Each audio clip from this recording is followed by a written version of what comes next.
My friends, if you're anything at all like I am, the question has crossed your mind from time to time. Whatever happened to the dinosaurs? And sometimes it seems that there are theories on each and every street corner. And some of them will sit well with you, while some of them will leave you scratching your head. And while it's certainly possible that some of you will scratch your heads at what I'm about to propose, I'm just bullheaded enough to think that some of you may be a bit more inclined towards my way of thinking. So let me be getting up on my corner soapbox and allow me to submit to you a very brief outline of a theory that I'm calling Theory X. Before we get too far down the road, let's start with an examination of the evidence for the existence of the dinosaurs. Here in the 21st century, how do we even know that the creatures that have been labeled dinosaurs even existed? Do we know about these creatures because we interact with them on a daily basis? Or are there some other evidences available to our powers of observation? There it is. We know about them because we observe things that are called fossils. That's right. The only empirical evidence that scientists and the general public alike have available for the existence of the dinosaurs is what's found buried in the ground, the fossilized remnants of their bones. Now, I think it would be to our advantage to place that thought firmly into our minds, and we should vividly recall that the placement of the bones in the museums are in the shapes and the poses that they are to convey very specific messages. We also have to put out of our minds those drawings that we see around us each and every day that came out of the imaginations of some very talented artists. All of these images have been placed in our minds so often ever since the time that we were very wee tykes, that when the word dinosaur is heard, we automatically have an image into our minds. But let me submit to you that those drawings are not what the animals that we call dinosaurs really look like. And if we get stuck with those images in our minds, we can never move any further. Now let me give you the heart of Theory X, and let me suggest that many of you are in for some very shocking news. The dinosaurs, they never left the planet. The animals that we call dinosaurs have never gone into the realm of extinction. The matter is simply a difference in morphology. So let me proceed, and I'll show you just a bit of what I mean. But first, back to the fossils. Let me point out something that most of you already know. Something that is taught beginning in the preschool and all the way through the most advanced degrees in paleontology.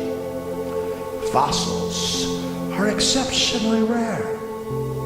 And the dinosaur fossils, the rarest of them all.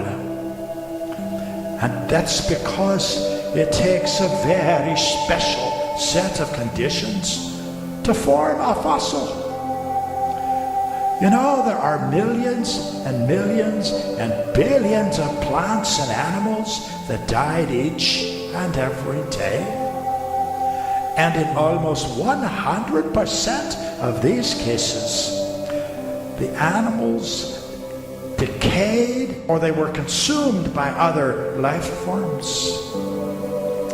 The fossils only occur in instances of very rapid burial, where the buried organism is shielded from all scavengers and all the other causes of the decay process, and where there is little or no oxygen.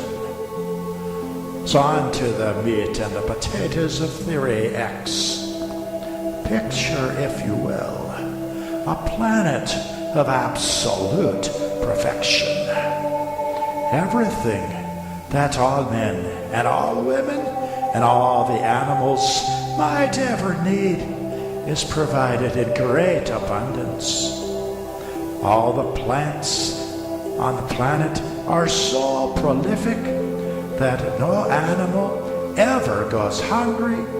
And by the way, those who label themselves scientists and who have spent their entire lives and their energies pursuing dinosaurs have very firmly determined that the planet on which the dinosaurs lived was just such a planet. But then you already know that. Now, this planet was so perfect that each and every animal had the incredible lifespan of 9 times that of the animals of today. So for the sake of our discussion, let me give you some examples of the comparative lifespans of just a few of these animals. The common turtle had a lifespan of 130 years. The kangaroo and the wallaby would have hopped around for 90 to 100 years. Small lizards like the cute little gecko, half a decade. The gators and the crocodiles, over 5 decades. The iguana lived to be 150 years old, and the Komodo dragon had a lifespan of 240 years. Now let's put the next piece of the equation here. All of the animals that they named, and many, many others that I've not spoken of, never, ever stop growing for as long as they live. Would you imagine the size of an iguana that kept growing for 9 times as many years as it does today? And would you like to meet up with a 240-year-old Komodo dragon out there on your favorite beach? So let's put these 2 pieces of a puzzle together and assume a measly growth rate of 1%. That Komodo dragon would have achieved 106 feet in length at the end of 240 years. But even if we assume an annual growth rate of only 0.5%, we come up with an animal that is 53 feet long. And did you know that with the exception of a few very well-known examples, most dinosaur fossils are of animals of considerably less size?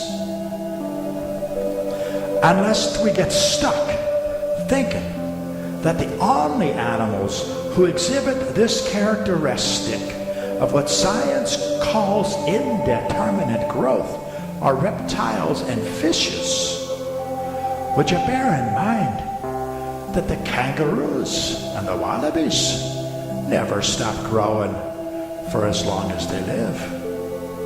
Put this picture in your mind. A kangaroo as tall as a giraffe. Do you remember what I said a few minutes ago about fossils? Fossils are only formed in cataclysmic circumstances. And I could go on and on here, but in this short video, I'd like to just wet your whistle, as it were. So picture these humongous animals roaming around the earth, free as the breeze. And then one day, the whole balance of the planet is changed. And we have giant earthquakes all over the face of the earth. Volcanoes erupt everywhere. Massive quantities of water spew out of the giant caverns from deep inside the earth.